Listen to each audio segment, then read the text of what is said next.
Good morning, everybody, and welcome to another boot review. So today I want to do a review of my Michael Kors Delaney over-the-knee boots. They are made in actual suede leather. It's not imitation or anything. These are the real deal. They have quite a bit of weight compared to a faux suede, which I was a little surprised at. This is the first pair of boots that I've had that are real suede. Um, they have a 4-inch heel, and they say that they have a small platform, but I can't feel one in there. It said that there was a small half-inch platform, but I don't know that to be true or not. I really couldn't feel one. I can't really see one when I look up real close at it. Um, they do feature a full zip, which is actually probably one of the best zips I've ever had on a pair of boots. They're a nice metal and they don't catch, they don't snag. They're real easy to pull up and down. They do also feature these small buckles on the outside, which are supposed to be functional, but I don't know how much you would really gain from undoing them and putting them back one spot. They have a nice leather accent along the top and up each leg, which kind of helps hide the zipper in a way because it kind of draws your eye a little bit away from the zipper. They are fully lined. The websites all list them as being lined in just fabric, but when I feel it, it feels kind of like a chamois leather, like you would dry and buff a car with, which would help keep your legs nice and dry as well, because it's going to absorb that moisture. Yeah, like I said, they just list it as fabric, but when I touch it, when I feel it, it feels a lot like a chamois, and not just standard plain material. It would also help explain a little bit more of the weight, where it's got two different types of leather in there.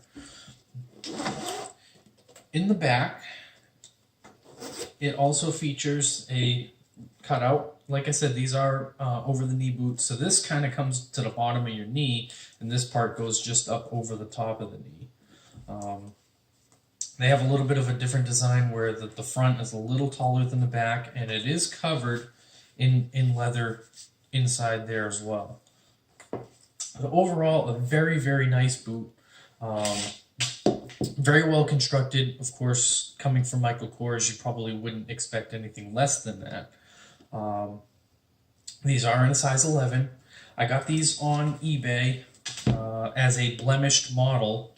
They listed them as blemish having scuffs on the uppers. Looking them over, I can't find the scuffs other than this little bit of a white mark here, which I haven't really addressed yet. I don't know if you guys can even see that. Sometimes the camera has a hard time picking up because these boots are so black. They're so dark, so black that the light doesn't really pick up when they're on camera. I've tried photographing them already and doing some other videos that are on the channel, and the exposure comes out really dark, and sometimes they're really hard to see. So hopefully the lighting right here on the table is a little better for that. But yeah, I got these on eBay, real cheap. However, if you were to buy them brand new, you probably find them retailing for $250 or so. So they are by far my most expensive pair of boots. Very easily. I didn't pay that much for them, however, but that if you were going to try to find them, that's the price you can expect to pay for them. As far as fit goes, they fit true to size. They have the same width, same length as most of my other boots. They have a real nice, comfortable fit. As far as comfort goes, these are probably my most comfortable pair of boots, period, bar none. Other than, say, the pair of flat boots from Payless, just because they don't have any heels, and it's kind of hard to have a very uncomfortable flat pair of shoes or boots or whatever. But as far as anything with the heel goes, these are far beyond the most comfortable pair that I own. I've actually gone on to forums and whatnot, and we're talking fit and finish and comfort of particular boots and heels with other people. And I've determined in my own experiences that you really get what you pay for. And sometimes paying more can mean getting better comfort. I have some really, really inexpensive boots. I don't want to say cheap. They're just very inexpensive, $15 to $20 on Amazon. And you put them on and you can feel there's absolutely zero padding, and it feels like you're walking on a cheap piece of plastic under your foot, and it hurts. It's not comfortable.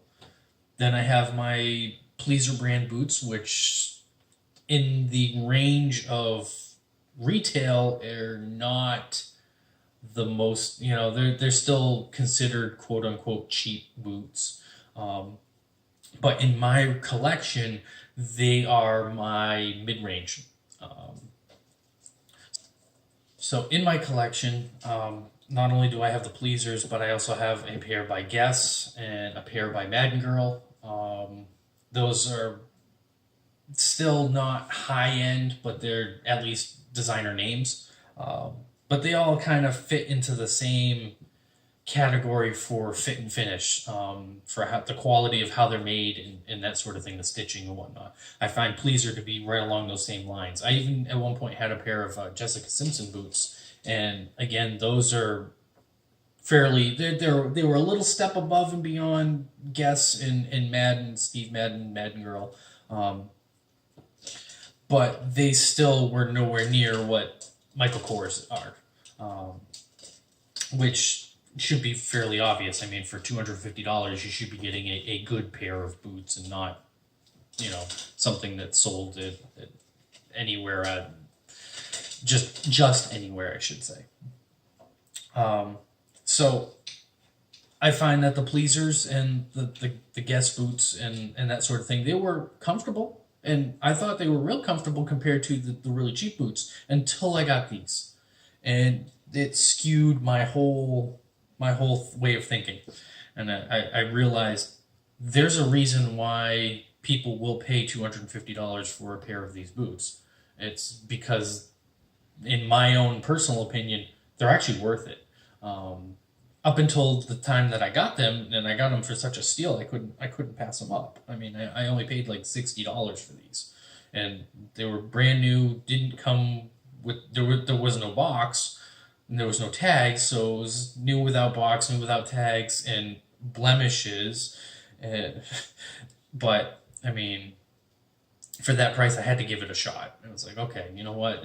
You're not gonna find a deal like that every day, and I haven't found one. Again, I've looked up these exact same boots on eBay again, and I'm finding them for 100, 120 with blemishes and whatnot. So I lucked out. I can admit that. I got lucky on that.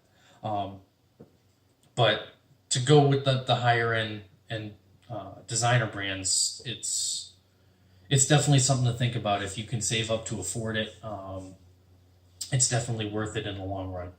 So that's pretty much my review of the Delaney by Michael Kors. If you happen to like the video, please hit like, hit subscribe, all that same old stuff as we always talk about. Again, I appreciate all the subscribers that are here so far, and I hope you stick with me. We're going to continue to do videos. If you have any ideas on what you want to see, drop a comment, let me know. And like I said, I appreciate everything. Be on the lookout for that giveaway announcement when we hit 250.